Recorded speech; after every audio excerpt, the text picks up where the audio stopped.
Por eso yo les quiero decir gracias por su presencia, lo mismo a las personas que están siguiendo esta Santa Eucaristía por los medios masivos de comunicación.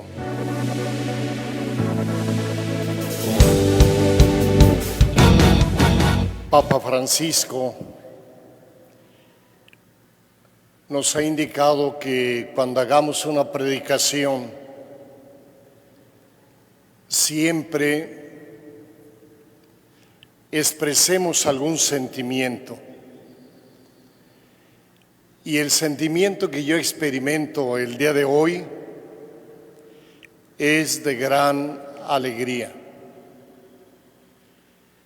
Yo como obispo tengo mis limitaciones, mis errores, también algunos aciertos y cualidades.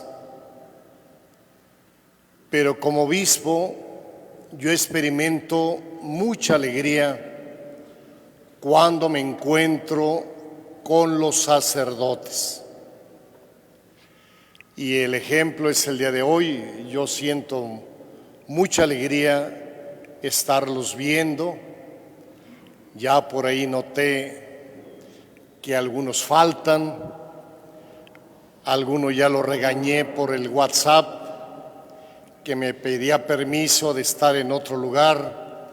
Yo le dije, tu obligación es estar con el presbiterio, no tienes por qué estar en otro lugar. Ya después me preguntan de quién se trata. El día de ayer, Papa Francisco tuvo una reunión con el Colegio Mexicano, ahí en la Sala Clementina, para los que conocen un poco el Vaticano. Y el Papa básicamente decía que nos debemos fijar en la mirada del buen pastor. Y al mirar a Jesús, ojo a ojo, nos tenemos que descalzar de tantas cosas, no únicamente los zapatos, como lo hizo Moisés delante de la zarza que ardía al pie del monte Tabor. Que debemos mirar al buen pastor a los ojos e identificarnos con él, sobre todo esa mirada de ternura que tiene el buen pastor para todas sus ovejas. Recuerdo que Papa Francisco ya lo había dicho en una ocasión, la ternura no es símbolo de debilidad, porque en un varón, en un sacerdote, tener esos detalles de ternura, como abrazar a una viejita, apretarle los cachetes a un chiquillo, la ternura es propia del buen pastor y nuestra actitud debe ser esa, para identificarnos con Jesús, con la ternura. El Papa Francisco también decía el día de ayer que debemos tener una mirada de reconciliación.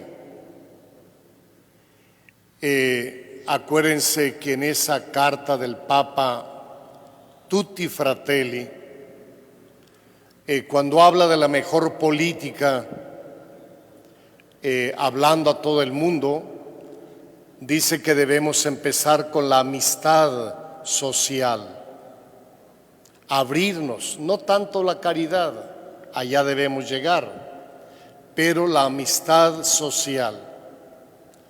Dice Papa Francisco que debemos abrir caminos de diálogo, caminos de encuentro, Ojalá pues que nosotros como diócesis pudiéramos tener estos caminos de encuentro con los demás, sobre todo en esta efervescencia política en la que estamos viviendo, situaciones muy penosas.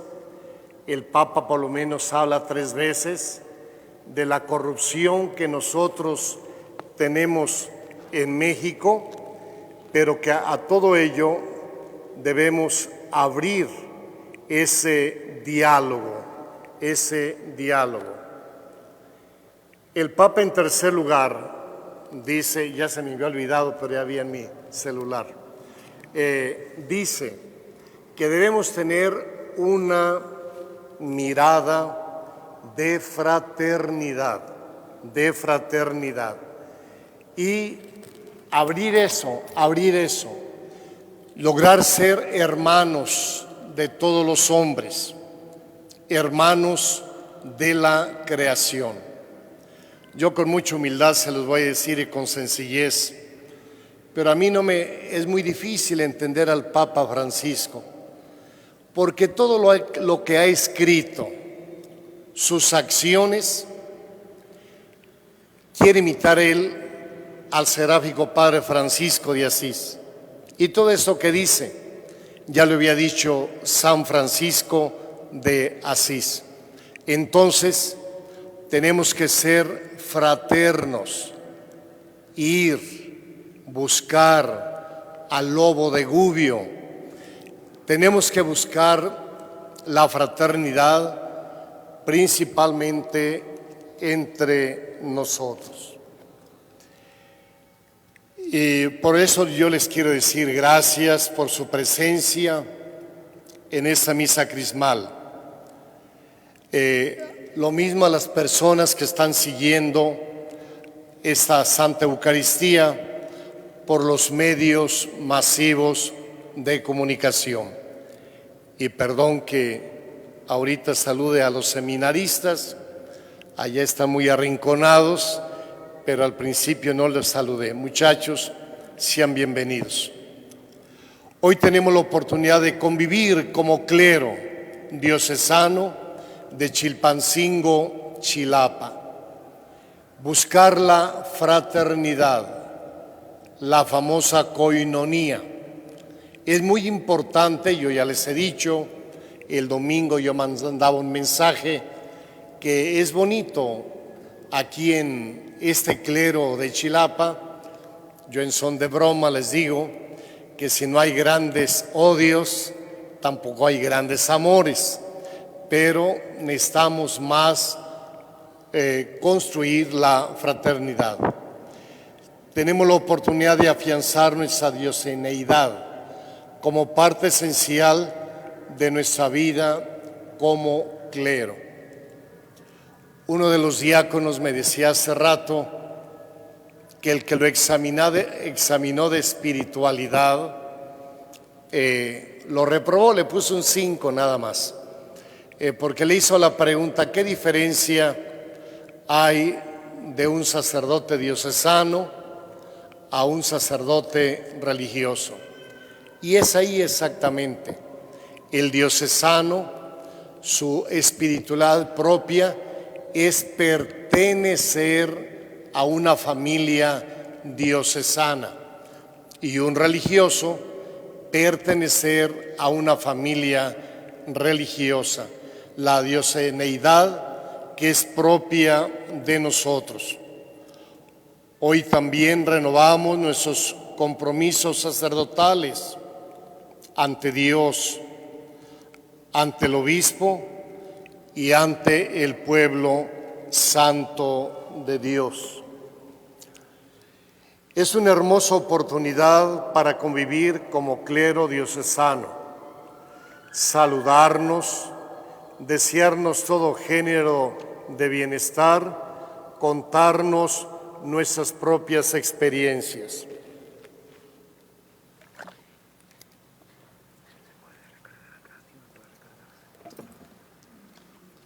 Hoy amanecí con la boca muy seca, bueno. Hoy consagramos los santos óleos e invocamos la presencia transformadora del Espíritu Santo sobre ellos.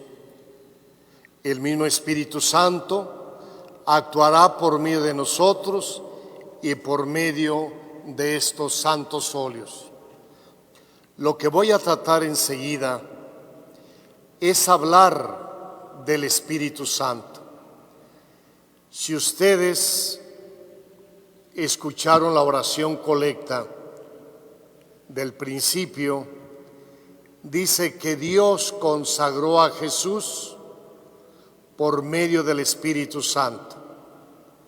Y el Padre Celestial también nos consagró a nosotros y nos unió a Jesús por medio del Espíritu Santo.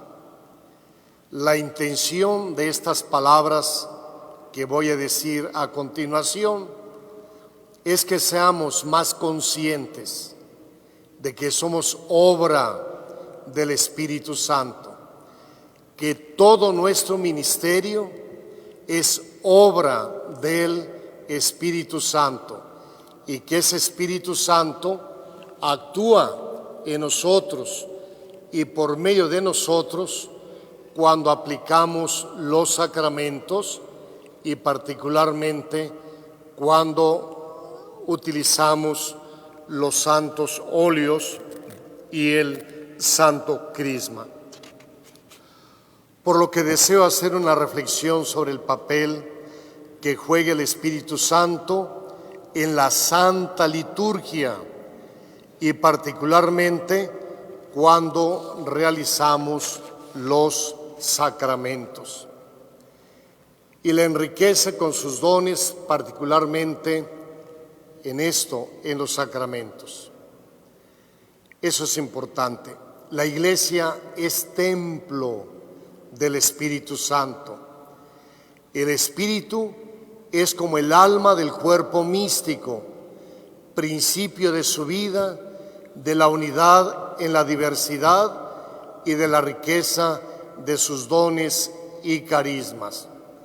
El Espíritu Santo, mis hermanos, ustedes estudiaron teología, pero lo repito, es el alma de la Iglesia, quien le da vida a la Iglesia. Eso equivale a afirmar que las repetidas epíclesis del Espíritu celebradas en la liturgia hacen de ella un perpetuo Pentecostés a través del tiempo y del espacio con todos sus efectos.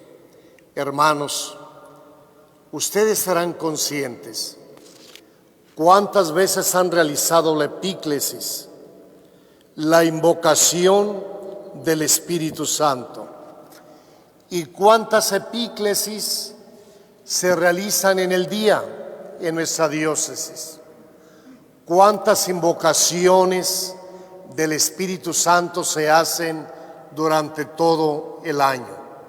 Debemos ser muy conscientes de esto y que no solamente es en la Eucaristía, sino en los demás sacramentos. Es una iglesia epiclética. Es el Espíritu presente y operante el que constituye el principio vivificante de la acción litúrgica, de modo que la liturgia celebrada en la tierra pertenezca ya al orden de las realidades celestiales. Esto es una gran verdad.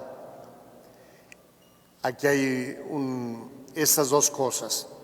En su dimensión descendente, la liturgia es comunicación del Espíritu Santo. Todo lo que hacemos es comunicación del Espíritu Santo, que actúa la presencia de Cristo glorificado, el cual a su vez otorga el Espíritu Santo a sus hermanos. La liturgia es un don continuo del Espíritu Santo en su forma descendente. En su dimensión ascendente, la liturgia es voz del Espíritu Santo en Cristo Iglesia para gloria del Padre. De hecho, acuérdense, cuando estudiamos liturgia y en el documento del concilio Sacrosanctum Concilium, ahí dice que la liturgia es culmen y es fuente de la santidad de la Iglesia, pero también dice que la liturgia es para gloria de Dios y santificación de los fieles. Se ha llegado así a aceptar que no hay acción litúrgica que no sea acción del Espíritu Santo. No hay liturgia sin el Espíritu Santo. Es siempre el Espíritu el que en la acción litúrgica mueve desde dentro a los fieles con su dinamismo interior. La liturgia es la que está moviendo al fiel a participar de manera consciente, activa, comunitaria y fructuosa. Y el único que puede hacer esto es el Espíritu Santo, que conduce a la fe, a la conversión, porque la acción del Espíritu Santo en la liturgia no es solamente sobre el celebrante, sino aquellos que participan en la celebración, es decir, los fieles, para que acojan la palabra de Dios.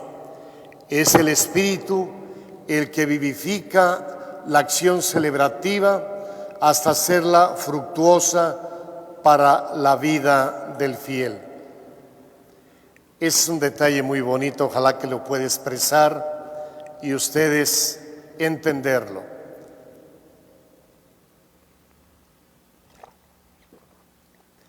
Las epíclesis y la acción del Espíritu Santo, cuando se da en el tiempo y en el espacio, es irrepetible. Llegó el Espíritu Santo a su acción y eso no se vuelve a dar hasta que venga una nueva efusión del Espíritu.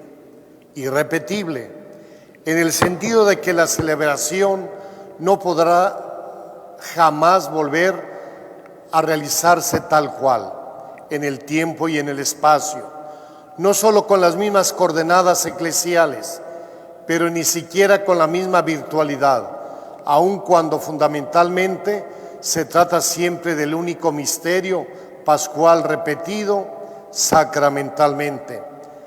Cada nación tiene lo suyo en el tiempo y en el espacio.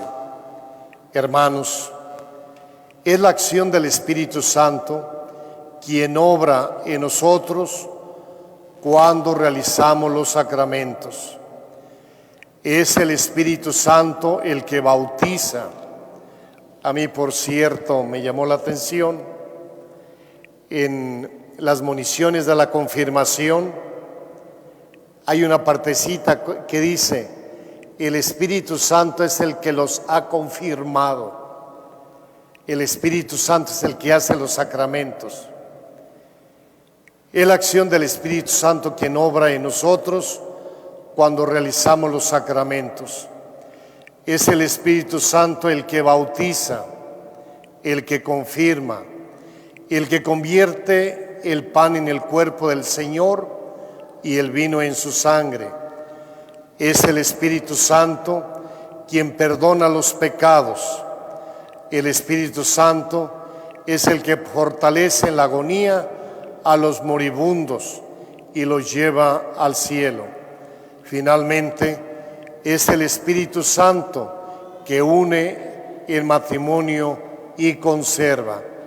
El Espíritu Santo es el que nos ha convertido en sacerdotes.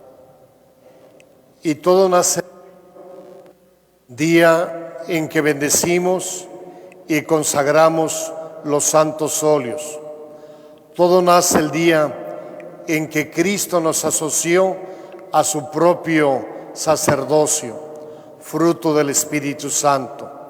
Y todo se realiza cuando actuamos in persona Christi, cuando realizamos los santos sacramentos movidos por el Espíritu Santo. Finalmente, hermanos, hago una exhortación para que guardemos y custodiemos los santos óleos en lugares dignos y seguros. Creo que hemos mejorado en este trato de los santos óleos. A mí me tocaba confirmar en unas ampolletitas así, el algodón todo rancio, ¿sí?, oliendo a muchas cosas, menos a Espíritu Santo, y los óleos arrumbados por ahí, aventados en la sacristía. Y cuando les iba bien, andaban en la caja, señor cura. Entonces, yo les voy a pedir el esfuerzo que se ha hecho, y me da mucho gusto que ya tengan los óleos un aroma hermoso, aroma a Cristo, aroma al Espíritu Santo. Me da mucho gusto darme cuenta que tienen óleos nuevos, porque yo sé, cuando veo el color del aceite del Santo Crisma, qué año es. Y muchos todavía tienen unos ya pasaditos, porque el óleo tinto, la del Crisma es diversa. Y yo cuando lo veo más verdecito, hace 3 años. Cuando lo veo amarillo, es del año pasado. Entonces, yo les hago esta invitación. Hago una exhortación para que guardemos y custodiemos los santos óleos en lugares dignos y seguros, pensando que los óleos se encuentra presente de una manera real el Espíritu Santo, como se encuentra en el sagrario donde está la Santa Eucaristía, Jesús sacramentados. Mis queridos hermanos, que el Espíritu Santo siga actuando en nosotros y por nosotros. Amén.